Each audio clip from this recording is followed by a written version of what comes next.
อนเอียงเคยเลี้ยงทุยอยู่แล้วเอียงก็ทิ้งทุยอยู่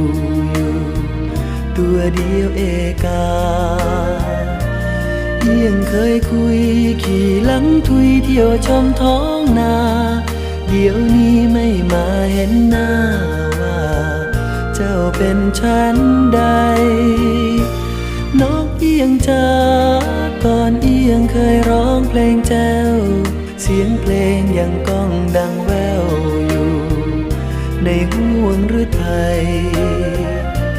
เอียงคงลืมที่สัญญากับทุยหรือไร